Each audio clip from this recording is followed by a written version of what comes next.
নমস্কাৰ বৰ অসমৰ প্ৰতিষ্ঠাপক চাউলুং চুকাফাদেৱে হাতৰাজ সামৰি একৰাজ প্ৰতিষ্ঠা কৰি থৈ গৈছে। তেওঁ অসমখনত শান্তি সম্প্ৰীতিৰ এখন সমাজ সৃষ্টি কৰি থৈ গৈছে আৰু সেই সমাজখনত বৰ্তমান এছাম ভণ্ড জাতীয়তাবাদীয়ে সাম্প্ৰদায়িকতাবাদৰ বীজ ৰোপণ কৰি অশান্তিময় পৰিৱেশ সৃষ্টি কৰি থকা দেখিবলৈ পোৱা গৈছে। তাৰে ভিতৰত এজন প্ৰথম হৈছে শিৱসাগৰৰ এজন উগ্ৰ জাতীয়তাবাদী শৃংখল চলিহা। তেওঁ অলপ আগতে এটা নিউজ চেনেলত কোৱা দেখিলো যে আমি কি খাৰু পিন্ধি আছো নেকি যে আমি কাৰোবালৈ ভয় কৰিম। মানে তেওঁ কি বুজাব বিচাৰিলে? খাৰু পিন্ধে মহিলাসকলক কি তেওঁ দুৰ্বল বুলি সমাজত প্ৰতিষ্ঠা কৰিব বিচাৰিছে নেকি? আমি মহিলা দুৰ্বল নহয়, আপুনি দুৰ্বল হ'ব পাৰে। দুৰ্বল যিবিলাক দুৰ্বল মানুহ সেইবিলাকে বাহিৰত বেছি দম থকা দেখাবলৈ যায়।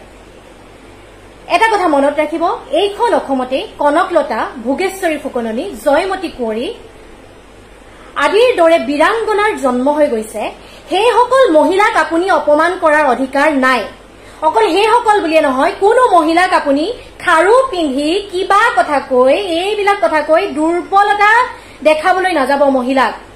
আৰু এটা কথা, আপুনি যে অকল আপোনাৰ মুখতে মাৰিম কাটিম এই শব্দবোৰ থাকে, এই শব্দবোৰ অন্তত মুখৰ পৰা নাইকিয়া কৰক। আপোনাৰ যদি ইমানেই মাৰিম কাটিবলৈ মন গৈ থাকে, প্ৰথম আপুনি আপোনাৰ ঘৰৰ কাৰোবাক কাটক, মাৰক, নহলে নিজকে কাটি লওক, নিজকে মাৰি লওক।